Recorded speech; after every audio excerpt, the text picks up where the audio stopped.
అసే ఆ అక్క ఎవరో తెలిసిందే. ఆమె ఫోర్త్ ఇయర్ ఆమె ఫోటో కూడా చూసామే మేము. ఆ అక్క అంటుంది రండి చూసుకుందాం, విత్ ప్రూఫ్లు కూడా ఉన్నాయి అని చెప్పి తెగిచ్చి చెప్పేస్తుంది. గ్రౌండ్ ఫ్లోర్, పై ఫ్లోర్ ఏదేదో అంటున్నారే. భయం వేస్తుంది. 2 months నుంచి పెడుతున్నారంట. 300 వీడియోలు బయటకు వచ్చినాయంట. అసలు ఆ అక్క ఏమనట్లేదు. దేరంటే రండి చూసుకొద్దాం అంటుంది. అందరు ఏడుతున్నారు. మాకు భయం వేస్తుంది. మా ఫ్లోర్ లోనే పెట్టారంట. ఏడుపు వచ్చేస్తుంది.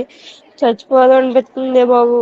మేడం కి చెప్తేనేమో అదేంటి బయటకు వస్తే డ్రగ్స్ కేసులు ఇరికిస్తాము అలా ఇలా మాట్లాడుతున్నారే మేడమ్స్ ఏమో. రవీంద్ర బాబు ఏమో చూసి చెప్తాడంటే, వీడియోలు చూసినాక చెప్తాడంట. నాన్ అటాచ్డ్ దాంట్లో పెట్టారంటే. ఏ ఫ్లోర్ లో పెట్టారో తెలీదే.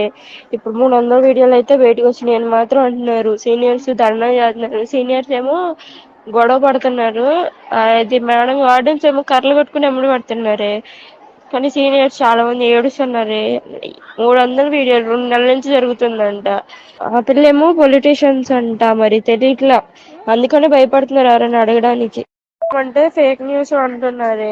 ఫేక్ న్యూస్ చూసి చెప్తాం, ఏ మాటలు మాట్లాడినా. అదే ప్లీజ్, ఎవరన్నా ఎవరి దగ్గరన్నా వీడియో ఉందో కనుక్కోండి. ఇక్కడ వీడియో ప్రూఫ్ చూపిస్తేనే మాకు మమ్మల్ని పట్టించుకుంటారంటే, లేకపోతే పట్టించుకోరంటే. అసలు ఏడుపు వచ్చేస్తుంది. మా ఫ్లోర్ లో కెమెరా దొరికిందంటే వీడియో పెడితేనే మాకు ఏదన్నా చేస్తారంట, లేకపోతే ఏం చెయ్యారంట. అడుగుతుంటే కూడా కర్రలు పెట్టి కొడుతున్నారే. అంత ఉంది హాస్టల్లో ఇప్పుడు మా సిచ్యువేషన్. అందరు ఏడుస్తున్నారు.